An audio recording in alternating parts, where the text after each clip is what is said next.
un phénomène extraordinaire se produit le 30 avril.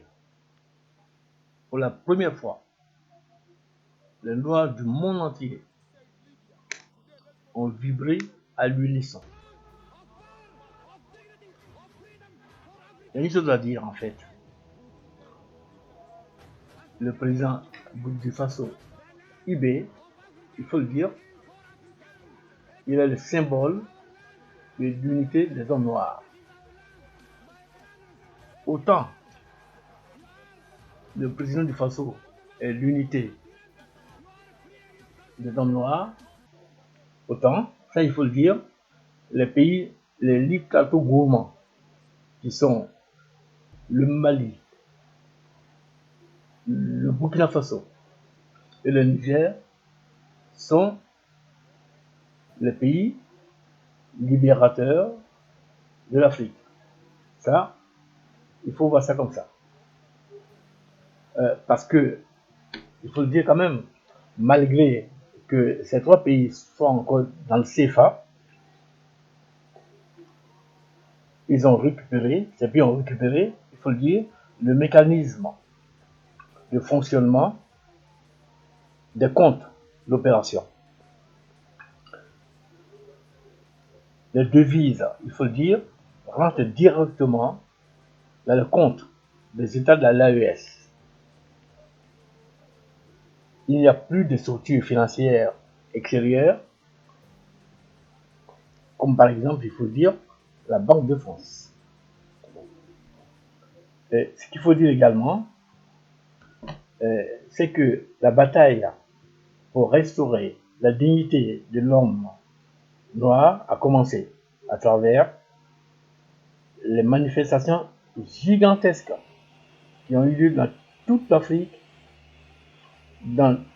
aux États-Unis, dans les pays qu'on appelle, comment dirais-je, dans les Antilles, également, comment dirais-je, en Jamaïque. Voilà. On a vu cela, c'est pas, comment dirais-je, un fait d'esprit, c'est du concret, on a tout vu. En France, c'était une manifestation gigantesque, je dis bien gigantesque. Voilà. Tu l'as cru. Donc, moi personnellement, quand j'ai vu tout ça, il y a une question que je me pose. L'Afrique va-t-elle faire le blackout des matières premières pour se rendre visible? Pourquoi je dis ça? Parce que pour le moment, l'Afrique, les Africains, les Noirs sont invisibles. Parce que ils ne montrent pas ce qui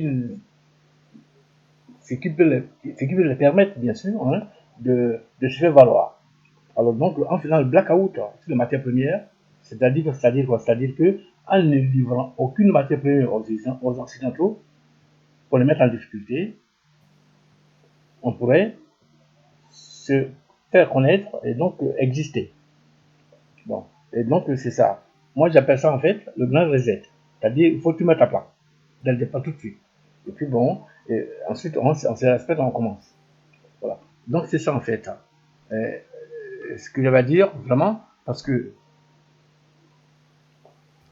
c'est la première fois que les Américains, qui en général sont que dans le basse-cour, ont commencé à sortir de la basse-cour et ont compris ce qui se passe de l'autre côté. Et ont commencé bien entendu à se faufiler, donc à se mettre dans le combat. Malgré l'interdiction de certains valets de l'impérialisme, le peuple africain a bravé l'interdiction et descendu dans le rue massivement pour soutenir le jeune capitaine.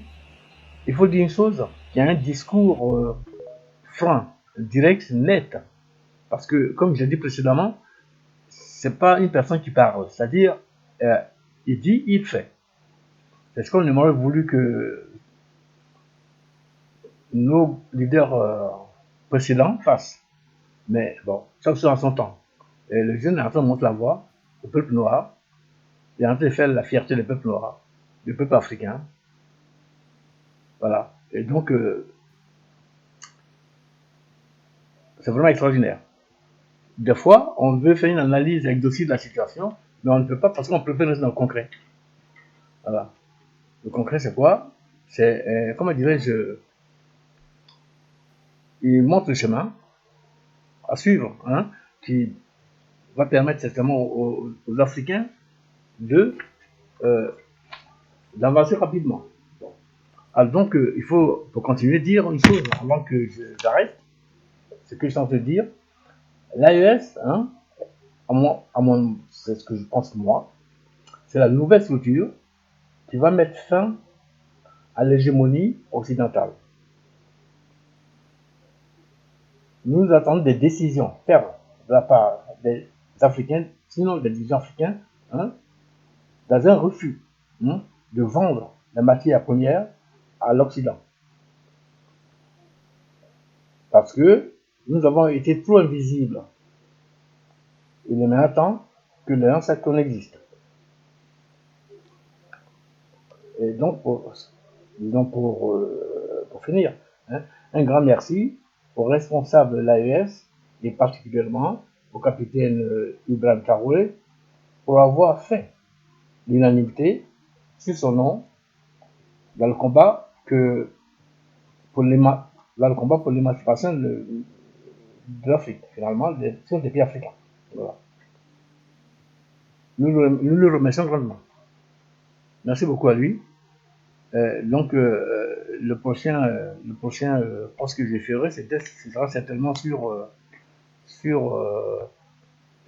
les industries qui sont en ce moment en train d'implanter dans les pays de l'AES, parce que il faut quand même que les gens comprennent il faut que les gens sachent qu'on existe quand même. Voilà. Donc, c'est ça pour la suite.